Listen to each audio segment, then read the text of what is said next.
Salam sejahtera saya ucapkan kepada semua. Kami dari kelas CTU 554 ID01 akan membentangkan topik 3, iaitu etika dan peradaban dalam masyarakat kepelbagaian. Nama-nama ahli kumpulan saya adalah seperti Christopher Rodney, Leziana binti Ampasu, Nurul Afida, dan saya sendiri Audrey Jentundak anak Johana Sijin Mahmud. Nombor metrik saya adalah 202977745. Hari ini saya akan mendedahkan dengan lebih dalam mengenai pembentukan etika. Air yang dicincang tidak akan putus. Itulah peribahasa yang dapat disamaartikan dan dikaitkan antara kehidupan manusia dan peradaban. Apakah peradaban? Dan dari mana asalnya? Peradaban berasal dari perkataan Arab yang menjelaskan maksud ketamadunan. Sebelum kedatangan Islam, budaya yang bertunjangkan kepada keluhuran nilai dan kehalusan budi pekerti digunakan sebagai perkataan untuk merujuk kepada peradaban. Selain itu, istilah bahasa Melayu yang digunakan pula adalah kemajuan atau pembangunan. Tetapi, penggunaan istilah tersebut terlalu umum. Setelah kedatangan Islam, istilah-istilah Arab sudah mula digunapakai. Jadi, sebelum saya mengulas lebih lanjut, saya akan menerangkan maksud etika dan peradaban. Etika merupakan prinsip moral atau nilai-nilai akhlak seperti adat sopan santun dan sebagainya yang menjadikan pegangan seseorang atau sekumpulan manusia. Sebagai contoh, cara kita meletakkan diri kita apabila kita berada di dalam situasi yang memaksa kita untuk membuat keputusan turut melambangkan etika kita sendiri. Manakala peradaban pula bermaksud sistem dan tahap perkembangan sosial sesuatu bangsa, contohnya kemajuan sosial dan kebudayaan sesuatu bangsa. Antara ciri-ciri pembentukan etika dan peradaban dalam masyarakat majmuk di Malaysia adalah seperti sistem kepercayaan dan agama. Ciri-ciri yang pertama ini sangat mempengaruhi secara tidak langsung. Seperti yang sudah sedia kita tahu, akhlak merupakan sesuatu nilai yang sangat tinggi dalam agama. Maka ini menjadikan ciri-ciri ini penting dalam pembentukan masyarakat majmuk. Kedua adalah penempatan masyarakat. Penempatan sesebuah masyarakat ini merupakan lambang sesebuah identiti masyarakat tersebut. Sebagai contoh, di setiap daerah terdapat di sebuah negeri yang mempunyai pertuturan bahasa mereka yang tersendiri atau lebih dikenali sebagai slang yang juga merupakan lambang kepada negeri tersebut. Yang ketiga adalah sistem organisasi dan institusi sosial yang teratur. Sesungguhnya, jika tiada sistem organisasi dalam sesebuah masyarakat, maka akan berlaku kacau bilau dan hal ini akan memporak-perandakan negara kita. Yang keempat pula adalah sistem perundangan yang teratur dan sistem nilai serta moral. Sistem ini perlu diwujudkan kerana jikalau tiada sistem perundangan, maka yang berkuasa akan mengambil kesempatan dan menindas orang yang lemah. Oleh itu, ciri-ciri ini amatlah penting agar masyarakat diberi layanan perundangan secara sama rata. Yang kelima adalah kelahiran dan perkembangan daya kreativiti. Banyak usaha kerajaan untuk memberikan satu nilai kepada masyarakat untuk terus menghasilkan nilai pengetahuan serta daya kreativiti yang tinggi, bermula dari peringkat sekolah rendah, sekolah menengah, dan untuk peringkat yang lebih tinggi. Yang keenam adalah daya reka cipta dalam penciptaan teknologi dan pembinaan. Ciri-ciri ini sebenarnya memberi pengaruh kepada pembentukan etika. Sebagai contoh, penggunaan sosial media, penggunaan mesin dalam bidang perindustrian, dan yang lain lagi. Ketujuh pula adalah bahasa yang serumpun dengan satu sistem yang lain. Yang terakhir sekali ialah peningkatan kualiti kehidupan dan peningkatan jangka hayat. Seterusnya adalah komponen etika dan peradaban. Yang pertama merupakan persekitaran geofizikal yang berfokuskan kepada sekeliling dalam Malaysia. Ada yang duduk di pesisiran pantai, ada yang duduk di kawasan bukit, ada yang duduk di kawasan bandar, ada yang duduk di kawasan tanah rata dan sebagainya. Semuanya memang berkait rapat dengan persekitaran. Seperti di Tanah Melayu, memang sudah kita ketahui dikelilingi Laut Cina Selatan dan Selat Melaka sebagai laluan tempat pertemuan dan pergaulan terutama bagi tujuan perdagangan. Kegiatan ini yang menjadi tumpuan untuk membentuk peradaban majmuk dunia. Sumber dan produk pertanian dari alam Melayu menjadi asas dagangan dengan peradaban lain. Disebabkan kekurangan bahan di tempat-tempat tertentu, menyebabkan mereka keluar masuk melalui jalan laut untuk perdagangan. Jadi secara tidak langsung, mereka datang ke Tanah Melayu melalui pelabuhan dan tertarik dengan suasana masyarakat kita. Dari situ mereka mulai bercampur dan bergaul dengan pedagang lain dari negara lain juga. Dan dari situ jugalah berlaku percampuran masyarakat majmuk. Sebab itu, masyarakat Melayu pada ketika itu sangat masyhur, dikenali sebagai lingua franca. Yang kedua pula adalah masyarakat dan demografi. Masyarakat bermaksud sekelompok orang yang membentuk sistem interaksi sosial di mana sebahagian besar interaksi yang berlaku dalam lingkungan sistem sosial itu adalah lahir daripada individu-individu yang berada dalam kelompok tersebut. Ciri-ciri masyarakat adalah seperti berkelompok, kepimpinan, mempunyai aturan sosial, mengalami perubahan, berbudaya, dan berinteraksi. Contohnya, Pelabuhan Melaka yang dijaga oleh pihak istana yang mempunyai tugas masing-masing seperti Laksamana, Sultan, dan sebaliknya. Termasuk juga penduduk kampung yang bekerja di sawah, yang kerja di dalam hutan, ada juga yang kerja di kebun, ada yang menternak, dan sebagainya.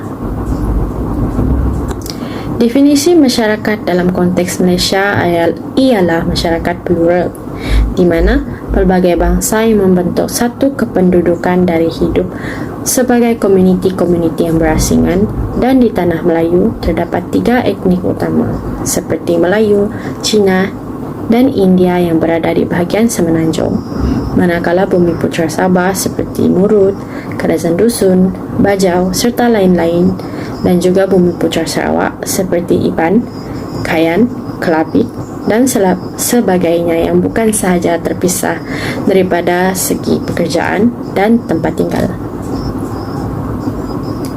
Kewujudan masyarakat ini adalah sejajar dengan penjajahan yang datang ke Tanah Melayu dengan membawa masuk semua kaum tersebut untuk memenuhi peluang pekerjaan di Tanah Melayu.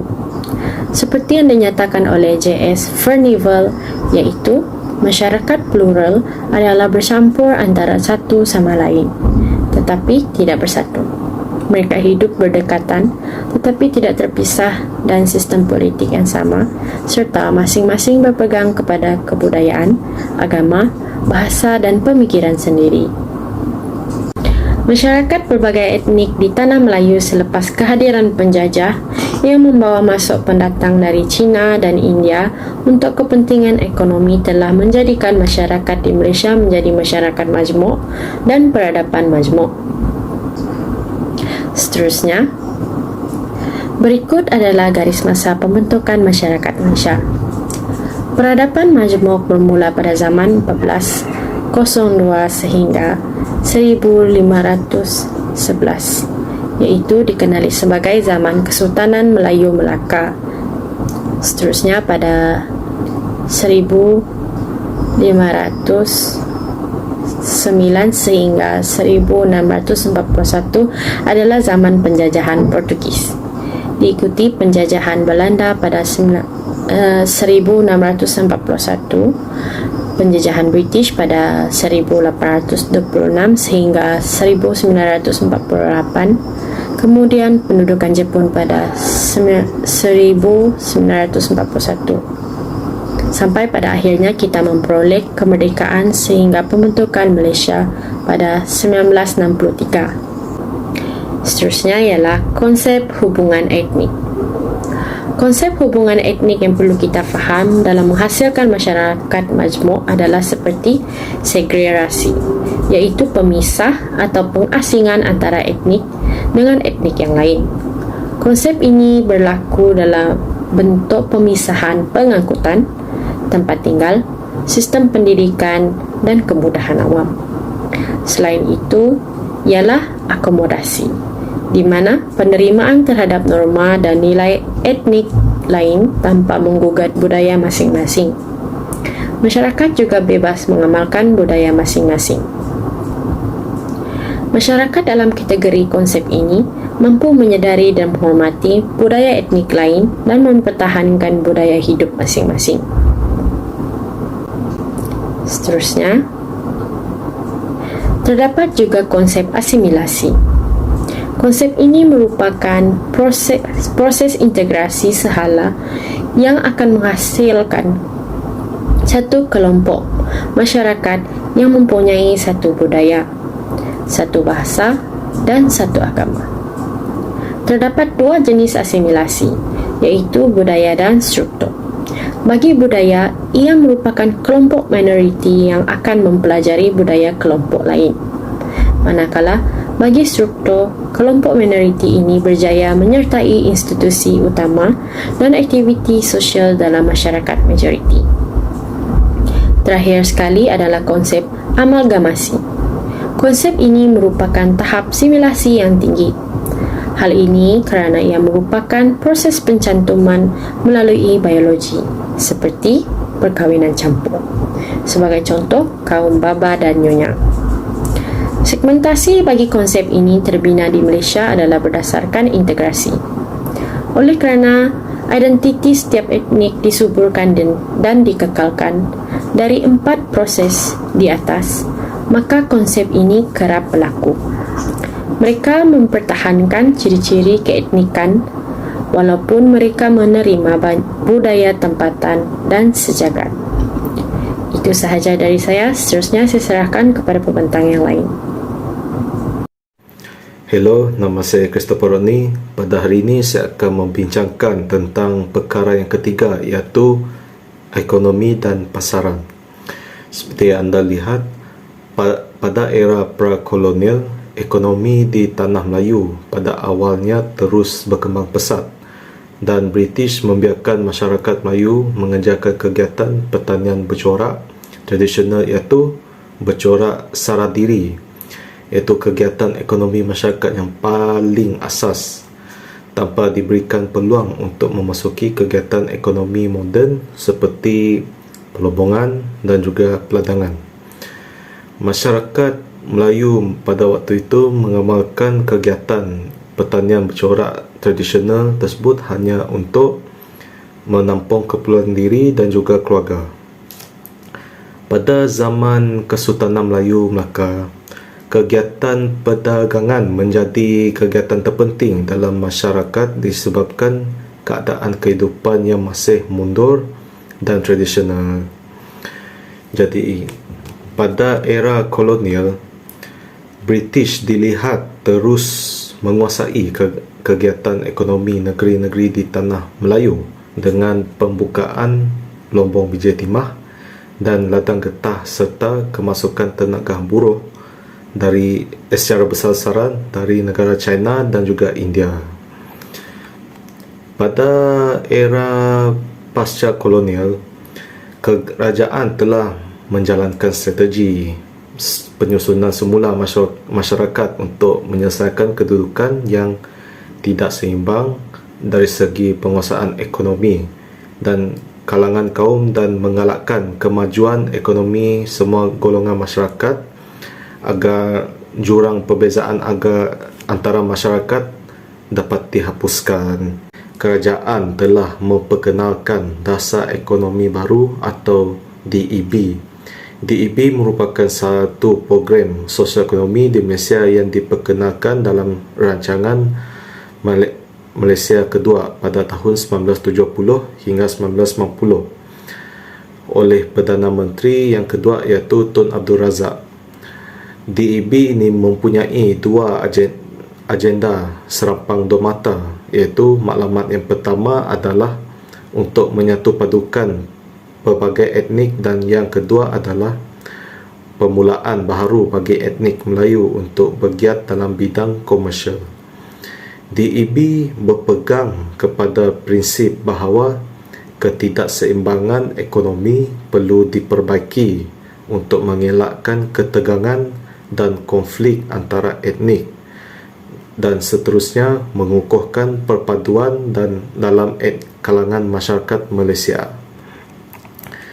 Objektif atau maklumat DEB adalah untuk mencapai perpaduan negara dan integrasi nasional, dan ia telah digubal dalam konteks strategi serampang dua mata untuk mengurangkan dan membasmi kemiskinan dengan meningkatkan pendapatan dan menambah peluang-peluang pekerjaan untuk semua rakyat Malaysia tanpa mengira kaum, dan mempercepatkan proses penyusunan semula ekonomi Malaysia untuk memperbetulkan ketidakseimbangan ekonomi supaya dapat mengurangkan dan seterusnya menghapus pengenalan kaum mengikut fungsi ekonomi.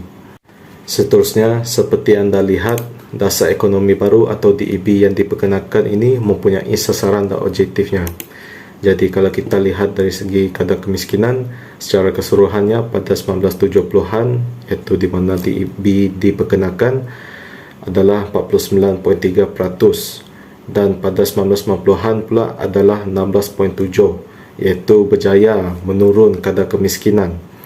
Dari sudut luar bandar pula adalah 58.7% pada 1970-an, dan sasaran pada 1990-an pula adalah 23%, iaitu berjaya juga untuk menurunkan kadar kemiskinan.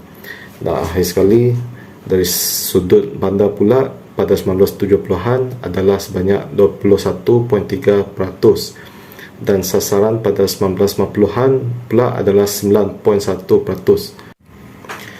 Dari segi pemilikan ekuiti korporat bagi Bumi Putra dari 2.4% pada 1970 telah naik menjadi 30% pada 1990. Bagi bukan Bumi Putra pula dari 34.3% juga naik ke 40%. Dan akhir sekali bagi pemuda asing pada 1970 dari 63.3% telah turun ke 30% pada 1990-an. Jadi ini secara tidak langsung telah memberi peluang kepada Bumi Putra dan bukan Bumi Putra untuk mempunyai ekuiti korporat. Seterusnya, perkara yang keempat adalah falsafah dan pemikiran. Seperti anda lihat, ada dua jenis falsafah dan pemikiran. Yang pertama adalah falsafah dan pemikiran tradisional, dan yang kedua adalah falsafah dan pemikiran moden. Jadi saya akan membincangkan tentang falsafah dan pemikiran tradisional. Jadi apa itu falsafah dan pemikiran tradisional? Perspektif ini berpendapat maklumat telah pun ditentukan dan ditetapkan, manakala manusia hanyalah diberi ruang untuk memilih cara bagaimana untuk mengecapi maklumat tersebut. Ibn Khaldun berpendapat ilmu perlu diintegrasikan ilmu agama dan ilmu alat. Jadi, menuntut ilmu agama, logik, falsafah, matematik dan bahasa Arab itu perlu. Dan ketokohannya juga diakui oleh sarjana barat, di mana sarjana yang pertama iaitu Arnold Toynbee mengatakan bahawa falsafah sejarah yang dihasilkan Ibn Khaldun merupakan sumbangan terbesar yang pernah dilahirkan manusia di atas muka bumi ini. Sarjana yang kedua iaitu R. Flynn mengatakan bahawa Ibnu Khaldun merupakan ahli falsafah Islam yang tiada taranya. Dan akhir sekali, sarjana yang ketiga iaitu G. Sarton mengatakan Ibnu Khaldun merupakan ahli sejarah dan falsafah agung bukan sahaja pada kurun-kurun pertengahan, malah sepanjang zaman. Jadi, falsafah dan pemikiran moden bermaksud perspektif ini berpendapat manusia berhak menentukan maklumat hidupnya dan berhak memilih cara bagaimana untuk mengecapi maklumat tersebut. Assalamualaikum dan salam sejahtera. Nama saya Nurul Afidah binti Mak Danu alias Mak Saleh, dan kali ini saya akan menerangkan bagaimana Selat Melaka menjadi sebuah pusat peradaban. Jadi, proses interaksi antara budaya di Selat Melaka pada zaman Kesultanan Melayu Melaka iaitu pada abad pertengahan ke-15 menjadikan amalgamasi dan asimilasi budaya ketika itu. Jadi, amalgamasi dan asimilasi ini maksudnya lebih kurang iaitu penyatuan sesuatu budaya dalam satu peradaban. Jadi, macam mana Selat Melaka ni jadi pusat peradaban? Okay, pertama sekali, seperti yang kita tahu, pusat Selat Melaka ni telah menjadi pusat dagangan antarabangsa ketika itu. Ini disebabkan oleh kedudukan Selat Melaka yang terletak di pertengahan laluan timur dan juga barat. Contohnya macam orang Cina dan orang-orang Cina dan orang Barat dan juga orang India sering lalu di Selat Melaka untuk tujuan perdagangan, dan di situ berlakunya pertembungan budaya. Dan juga ketika itu bahasa Melayu dijadikan sebagai bahasa pengantar iaitu lingua franca. Sekarang ni kita faham kalau lingua franca itu bahasa Inggeris kan. Zaman Kesultanan Melayu Melaka ni, bahasa Melayu ni adalah bahasa lingua franca ketika itu. Tak kisahlah orang tu datang dari Cina ke India, Arab, orang Barat, semuanya menggunakan bahasa Melayu. Seterusnya, interaksi yang berlaku ianya berlaku dalam lingkungan budaya yang sama. Seperti contoh, bangsa Melayu yang terdiri zaman sekarang adalah berasal dari orang Jawa, Banjar, Bugis dan orang-orang Mendaling. Dan bangsa Cina sekarang berasal daripada kaum Hakka, Kantonis, Hainan dan Teochew. Dan bangsa India pula berasal daripada orang Malayalam, Punjabi dan sebagainya. Jadi pengintegrasian iaitu penyatuan ini berlaku kerana dua sebab yang berbeza, iaitu yang memainkan peranan besar iaitu perdagangan dan perkahwinan. Dan juga interaksi yang berlaku ini berlaku dalam kalangan orang yang beragama berbeza tapi mempunyai budaya yang lebih kurang. Contohnya macam orang Melayu tadi, mungkin orang Jawa, Banjar, Bugis dan Mendaling ni mungkin mempunyai agama yang berbeza-beza tapi budayanya yang seakan-akan sama dapat menjadikan penyatuan ketika itu. Seterusnya,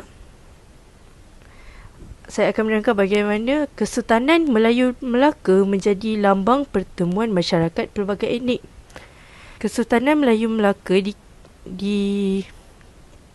dikenali sebagai Venice of East, iaitu perjumpaan tempat pedagang seluruh dunia seperti dari Arab, Parsi, India dan juga Cina.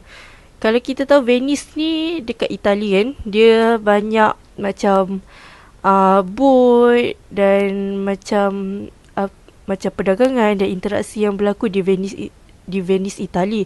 Jadinya Selat Melaka ni ketika tu dikatakan sebagai Venice of the East, Venice di timur. Dan zaman keagungan Melaka ketika itu disumbang oleh pelbagai aspek. Seperti contoh yang pertama sekali adalah oleh faktor pemerintahan ketika itu. perlembagaan ketika itu berasaskan ajaran Islam seperti contoh Hukum Kanun Melaka dan Undang-Undang Melaka. Dan juga pemerintahan ketika itu bersifat diplomasi dan terbuka. Selalu kita tengok kalau macam dalam cerita tu, Sultan selalunya akan minta pendapat pembesar-pembesarnya. Dan kuasanya tidak hanya mutlak kepada Sultan, kerana Sultan juga meminta pendapat daripada orang-orangnya. Dan mementingkan keharmonian kaum. Sebagai contoh, pegawai Melayu dan India wujud untuk bekerja di dalam pentadbiran. Dan juga pemerintahan kahwin campur seperti Puteri Hang Lipo dan Sultan Mansur Shah. Seterusnya, faktor perdagangan. Contoh undang-undang yang berkaitan dengan perdagangan adalah Undang-Undang Laut Melaka, iaitu undang-undang ini sangat penting untuk menjaga keselamatan Laut Melaka daripada perompak dan juga lanun. Dan juga pentadbiran sistem pelabuhan yang cekap oleh Laksamana untuk menjaga keharmonian pelabuhan dan juga kawasan perdagangan. Seterusnya, kependudukan. Kependudukan ini menjadikan zaman itu zaman pluralisasi, iaitu mempunyai pelbagai kaum dalam satu tempat. Ini disebabkan oleh penghijrahan pedagang Arab, Cina dan India. Dan juga untuk duduk di Selat Melaka ketika itu tidak memerlukan pasport, visa atau pengenalan diri, dan juga mereka bebas berdagang dan berinteraksi. Asimilasi dan amalgamasi berlaku dan terhasillah kaum seperti sekarang Baba dan Nyonya, Melayu Arab dan Melayu India. Biasanya orang-orang yang berdagang dan berhijrah ni, diorang tak duduk lama. Jadinya mereka duduk dalam berbulan-bulan, malah bertahun-tahun. Jadinya mereka mendirikan penempatan di Melaka, dan di situ mereka mengenali satu sama lain, berkongsi budaya dan berinteraksi. Jadi sebab itulah berlakunya pluralisasi. Seterusnya, kepelbagaian budaya. Melaka ni ketika itu dikatakan sebagai kota metropolitan dan multibudaya, iaitu multiculture, dan pluralisme budaya seperti orang-orang Arab pra-Islam, Hinduism, Buddhism, Arab Islam, Eropah dengan budaya Islam Melayu pada abad ke-5 Masihi. Maksudnya, kepelbagaian budaya yang dibawa oleh orang-orang pedagang ni menjadikan kawasan ni kaya dengan budaya dan peradaban. Seterusnya, saya akan membincangkan tentang pembentukan masyarakat majmuk ketika era kolonialisme Inggeris. Jadi, kedatangan Eropah ke alam Melayu ni, iaitu zaman Portugis dahulu, adalah berasaskan slogan kekayaan, kemegahan dan keagamaan, atau bahasa yang lebih popularnya gold, glory and gospel. Jadi apa bendanya gold, glory dan gospel ni? Kekayaan, gold. Slogan gold ni bermaksud penjajah ni menambah kekayaan dan mengeksploitasi tanah jajahan mereka, iaitu menambah kekayaan lah. Dan kemegahan, glory, iaitu membesarkan tanah jajahan mereka. Waktu ni kuasa-kuasa barat yang besar, mereka ni saling berlumba-lumba untuk tengoklah siapa punya tanah jajahan paling besar, paling banyak. Jadinya siapa yang mempunyai tanah jajahan yang paling besar adalah dikira sebagai satu kemegahan dan glory lah kepada negara tersebut. Dan juga keagamaan gospel, iaitu agenda keagamaan Kristian. Jadinya salah satu sebab mereka berkolonialisasi ni adalah untuk menyebarkan ajaran agama Kristian. Namun pada abad ke-15, pemisahan agama telah berlaku di Eropah yang dinamakan Rocks of Ages, Science and Religion in the Fullness of Life oleh Stephen Jay Gould, iaitu pada tahun 2002. Jadinya pada abad ke-15 ni kan, mereka sebelum ni sangat kuat dengan agama Kristian.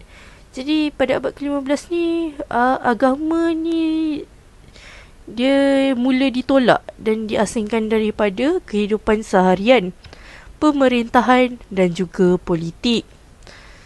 Kerana apa? Kerana agama dianggap punca pergaduhan, perselisihan faham dan peperangan dalam umat manusia.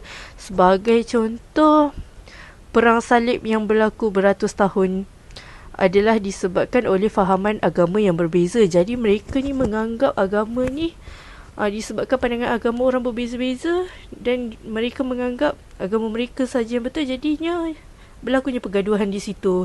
Jadi disebabkan tu orang-orang Eropah ketika ni dia anggap agama ni memang punca pergaduhan, memang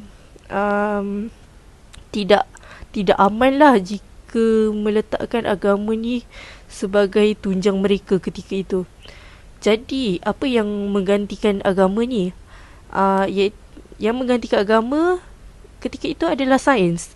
Sains ni dianggap mutlak dan mampu mencapai kedamaian kerana kefahaman dan landasan ilmu yang sama.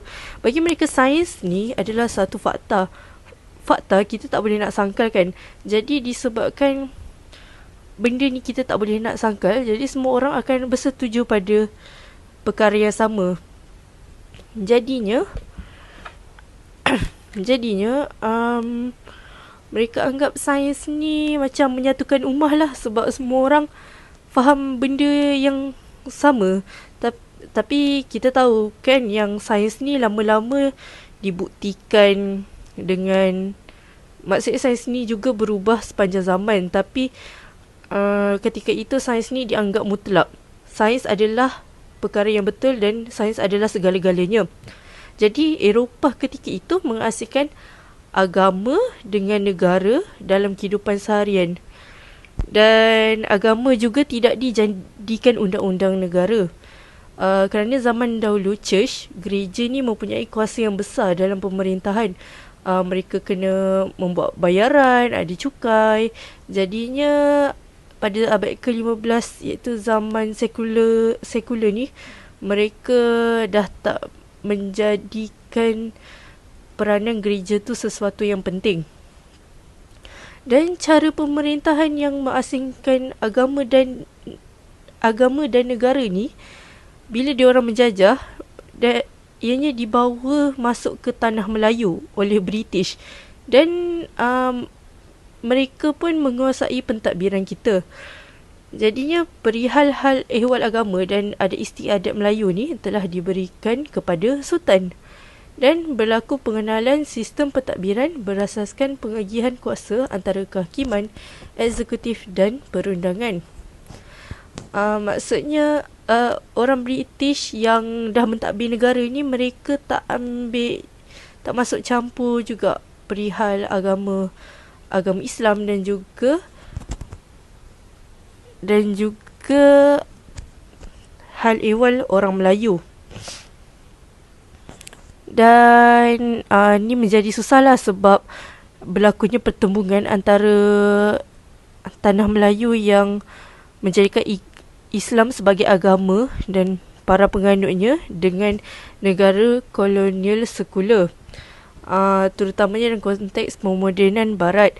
Jadinya macam susahlah sebab tanah Melayu ketika tu sangat kuat pegangan agama Islamnya, tapi datang pentadbir dan penjajah yang tidak mempercayai agama. Selamat sejahtera kepada semua. Nama saya Leziana binti Ampasu. Saya akan meneruskan pembentangan ini dengan tajuk warisan dan pendigitalan sejagat. Bahagian ini berkaitan dengan teknologi maklumat dan media digital yang dikuasai oleh Barat adalah satu cabaran besar kepada seluruh peradaban manusia. Bukan setakat di negara kita, bukan setakat peradaban Melayu, tetapi peradaban di seluruh dunia juga terkesan dengan teknologi maklumat, yang mana secara tidak langsung yang mempengaruhi nilai dan etika masyarakat kepelbagaian. Aspek media sama ada media elektronik atau media cetak memainkan peranan penting secara langsung atau tidak langsung dalam proses membina kesepaduan antara etnik melalui peresapan ke dalam amalan dan gaya hidup masyarakat Malaysia. Budaya Barat telah mempengaruhi perkembangan teknologi dan komunikasi, menyerap masuk dalam kehidupan peradaban bukan Barat melalui bentuk penjajahan pemikiran dan budaya. Yang disebut pada penjajahan baru pada hari ini bukan dari segi penjajahan fizikal seperti mana dahulu, tapi lebih kepada penjajahan dalam istilah bahasa Arab dipanggil Ghazwatul Fikri, penjajahan pemikiran, penjajahan budaya, etika dan sebagainya. Seterusnya nilai etika dan peradaban dalam tamadun Islam. Kita fokus dalam tamadun, yaitu yang pertama ialah tamadun Islam terlebih dahulu. Kita melihat dari sudut agama Islam bagaimana nilai-nilai etika yang utama dan peradaban dalam peradaban tamadun Islam. Ini merupakan antara nilai etika dan peradaban tamadun Islam. Yang pertama ialah syaja'ah. Dalam kamus bahasa Arab artinya keberanian ataupun keperwiraan, yaitu seorang yang dapat bersabar terhadap sesuatu jika dalam jiwanya ada keberanian menerima musibah atau keberanian dalam mengerjakan sesuatu. Ini merupakan kategori berani dalam syaja'ah. Antaranya ialah berani membenarkan yang benar dan berani mengingatkan atau menyadarkan pihak yang salah. Itu juga memerlukan sikap keberanian. Yang kedua yaitu berani membela hak milik kita. Sebagai contoh, ada orang zalimi kita, maka kita akan berani untuk mempertahankan hak kita, jiwa dan raga dan dalam kebenaran. Yang ketiga yaitu berani membela kesucian agama dan kehormatan bangsa. Contohnya berani sehingga sanggup mati demi mempertahankan agama Islam. Yang keempat yaitu memiliki daya tahan yang besar untuk menghadapi kesulitan, penderitaan selagi berada di jalan Allah Subhanahu wa taala. Yang kelima yaitu berterus terang dalam kebenaran dan berkata benar di hadapan penguasa yang zalim. Etika seterusnya ialah hikmah, bermaksud adil dalam memutuskan sesuatu. Contohnya mengetahui perkara yang baik dan tidak melakukan perkara yang tidak baik. Antara nilai yang ada dalam hikmah yaitu mengetahui kebenaran dan mengamalkannya. Yang kedua, menghalangi kezaliman. Yang ketiga, nasihat dan peringatan. Yang keempat, kemampuan akal memahami hukum-hukum syariah. Dan yang kelima yaitu meletakkan sesuatu pada tempat yang semestinya. Dan yang keenam, mengerjakan apa yang semestinya dikerjakan di saat dan waktu yang tepat. Nilai yang ketiga ialah nilai adil. Nilai adil yaitu meletakkan sesuatu pada tempatnya. Adil bukan sama banyak itu tidak semestinya adil, tapi tidak meletakkan sesuatu pada tempat, itulah yang dinamakan adil. Keadilan ialah tindakan atas dasar kebenaran, bukan mengikut hawa nafsu. Ini contoh ayat dan maksud dalam Al-Quran mengenai tentang keadilan dalam agama Islam. Nilai yang keempat yaitu ifah. Ifah bermaksud menjauhkan diri daripada hal-hal yang tidak baik, juga bermaksud kesucian tubuh. Secara terminologis, ifah adalah memelihara kehormatan diri dari segala hal yang akan merendahkan, merosakkan dan menjatuhkan. Kita ada maruah diri kita dan harga diri kita, terutamanya bagi kita sebagai wanita atau perempuan. Perlu menjaga kesucian tubuh kita. Kita perlu mengelakkan diri kita daripada orang yang mahu mencemarkan diri kita. Dan juga ifah ini ialah menjauhkan diri kita daripada fitnah atau tuduhan yang tidak betul. Seterusnya ifah hendaklah dilakukan setiap waktu agar tetap berada dalam keadaan kesucian. Hal ini dapat dilakukan melalui dimulai memelihara hati kalbu dari keinginan yang buruk. Kemudian yang kelima ialah al-huriyah atau kebebasan, di mana Islam memberi pengiktirafan terhadap kebebasan yang manusia miliki sejak dilahirkan. Dalam agama Islam sangat mementingkan kebebasan, tetapi kebebasan dalam agama Islam bukan ia kebebasan yang mutlak. Tidak terlalu bebas, kerana bebas dalam agama Islam ada batasan dan mestilah berpandukan kepada fitrah manusia. fitrah manusia yang ditentukan oleh Allah Subhanahu wa taala yang ada dalam Al-Qur'an. Dengan itu kita berlandaskan perkara-perkara tersebut. Ia bukan bebas boleh melakukan apa sahaja. Seterusnya ini merupakan kebebasan dalam Al-Hurriyah. Antaranya ialah kebebasan beragama, kebebasan berfikir, kebebasan bersuara, kebebasan bergerak, kebebasan mencari atau memiliki harta, dan kebebasan menuntut ilmu. Dan ini merupakan peribahasa yang diamalkan oleh tamadun Islam. Antaranya ialah melentur bulu biarlah dari rebungnya, berat sama dipikul, air dicincang takkan putus, orang berbudi kita berbahasa, orang memberi kita merasa, dan muafakat membawa berkat. Yang pertama ialah melentur bulu biarlah dari rebungnya, yang membawa maksud mendidik anak-anak sejak kecil lagi. Hal ini demikian kerana apabila anak-anak sudah dewasa, kita sukar untuk membentuknya menjadi anak yang baik. Seterusnya ialah berat sama dipikul, ringan sama dijinjing, yang membawa maksud mempunyai kerjasama dalam melakukan sesuatu kerja, sama ada kerja itu susah ataupun mudah. Ini merupakan adab dan etika yang masih dilakukan oleh orang Melayu, yaitu bekerjasama antara satu sama yang lain. Contohnya apabila ada kenduri, semua akan bergotong royong untuk melakukan kerja kerana itu merupakan amalan yang biasa dilakukan. Seterusnya itu orang berbudi kita berbahasa, yang membawa maksud setiap pemberian orang hendaklah dibalas dengan pemberian yang sama atau lebih baik. Kita mengucapkan ucapan terima kasih juga merupakan satu pemberian. Terusnya muafakat membawa berkat ialah sesuatu aktiviti melibatkan pelbagai perkara dilakukan dengan cara mendapat kata sepakat, setiap ahli mendatangkan hasil yang terbaik. Akhir sekali yaitu air dicincang takkan putus, bermaksud tali persaudaraan tidak akan putus. Saudara atau adik-beradik selamanya tetap bersaudara. Hubungan keluarga itu tidak akan terpisah. Walau apapun pergaduhan dalam keluarga, ia tidak akan memisahkan antara satu sama lain, yang mesti akan berbaik semula. Seterusnya nilai etika peradaban tamadun India. Ini merupakan nilai etika peradaban tamadun India. Antaranya ialah satyam, yaitu kejujuran dan kebenaran, karma atau balasan, dan dharma, yaitu ketaatan. Satyam, kejujuran dan kebenaran menunjuk pada kebenaran sejati. Ia seperti supreme truth, yaitu kebenaran tertinggi, dan kejujuran. Ia termasuklah kejujuran dalam perkataan dan perbuatan serta tidak sekali-kali mengungkapkan perkataan yang bohong dan tidak benar. Terusnya itu karma atau balasan. Ia ialah konsep karma dalam Hinduism, menjelaskan tentang sebab musabab melalui satu sistem yang menegaskan bahawa tindakan kita sama ada baik atau buruk akan membawa kepada kelahiran semula. Karma boleh dimaksudkan sebagai tindakan atau perbuatan. Secara umumnya ia meliputi sebab dan kesan perbuatan seseorang. Orang Hindu percaya kepada konsep karma kerana bagi mereka perbuatan baik hendaklah sentiasa didukung. Ini merupakan 3 jenis karma. Yang pertama yaitu karma masa lampau yang dipanggil Shashita karma. Terusnya karma yang dialami pada masa sekarang yaitu Prarabdha karma.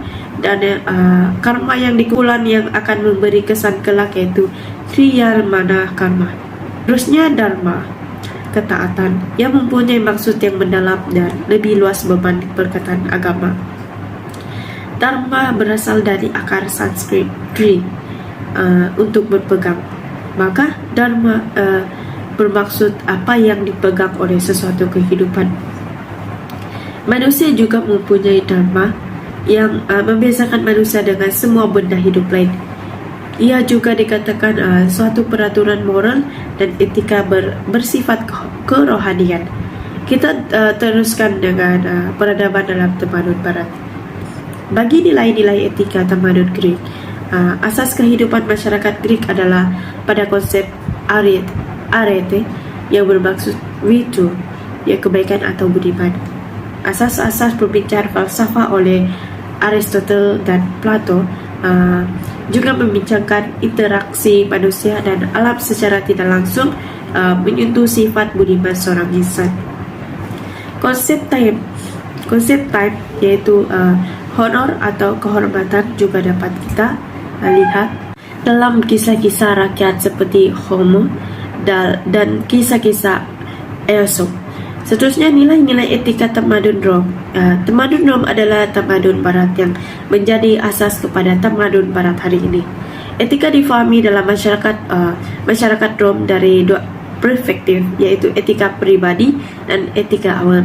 Seorang itu harus memiliki ciri-ciri integriti pribadi jika ingin diterima dalam masyarakat serta dapat berjaya dalam hidupnya. Terusnya yaitu antara nilai-nilai kepribadian mulia ialah dignitas, dignity, kehormatan diri, veritas, honesty, kejujuran, dan clementia, mercy, yaitu mengasihani.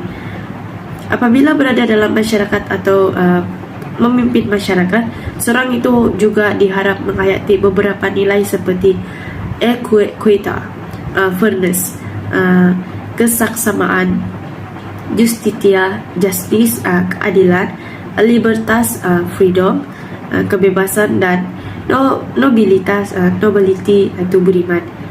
Para ahli falsafah seperti Pythagoras dan Democritus juga membincangkan tentang kepentingan nilai-nilai murni yang membentuk kepribadian budiman.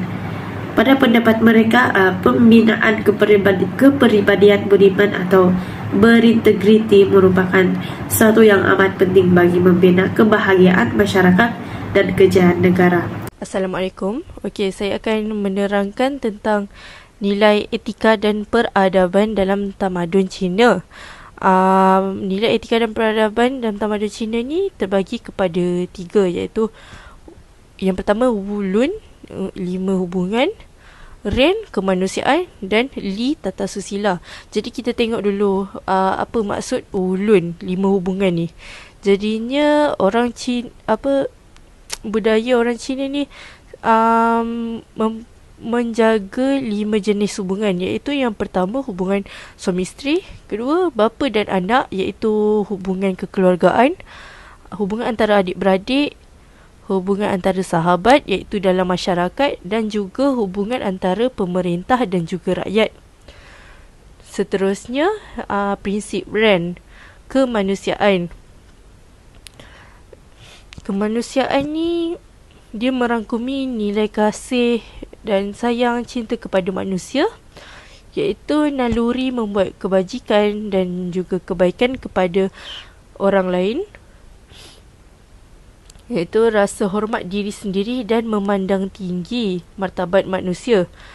Maksudnya tak bolehlah nak merendah-rendahkan orang lain, iaitu sifat kemanusiaan lah, dan hormat orang lain,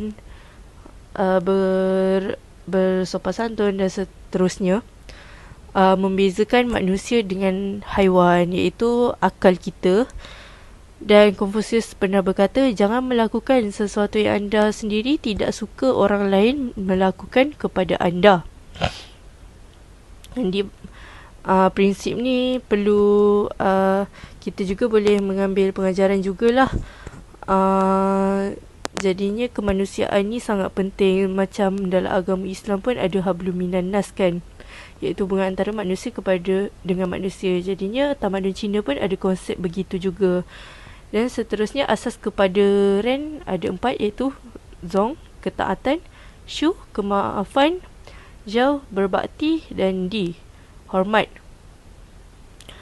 Dan itulah asas-asas kemanusiaan: ketaatan, kemaafan, berbakti, dan juga menghormati. Dan juga kata-kata Confucius, apa yang ingin kita lakukan untuk diri kita, kita lakukan juga untuk orang lain. Apa yang kita ingin sempurnakan untuk diri sendiri, kita sempurnakan juga untuk orang lain. Lebih kurang dengan kata-kata tadilah, kalau kita tak suka orang buat benda tu kat kita, kita jangan buat kat orang lain.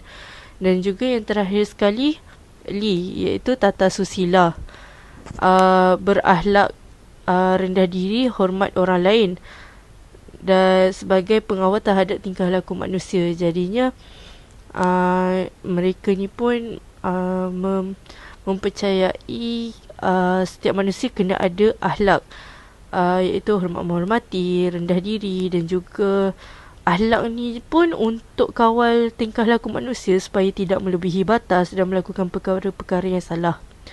3 ciri Li, iaitu peraturan hubungan antara manusia dengan Tuhan, iaitu perasaan dan naluri manusia itu terhadap Tuhan mereka, dan manusia dengan manusia, iaitu hormat dan juga macam kemanusiaan tadilah. Dan juga politik, akhlak yang seiring dengan kepimpinan. Dan Confucius pun menekankan kepimpinan melalui teladan. Maksudnya untuk menjadi pemimpin ni pun ada akhlaknya, ada caranya, dan yang juga mesti dipatuhi. Itu sahaja daripada saya. Peradaban secara umumnya adalah sejumlah pencapaian dan pembangunan dalam segala perlakuan, pemikiran dan kemajuan yang membentuk ke arah peribadi dan komuniti yang memiliki personaliti, tata susila dan budi pekerti yang terpuji. Ilmu tentang etika dan peradaban hari ini adalah penting kerana boleh membantu ke arah pembinaan dan kejayaan sesuatu masyarakat.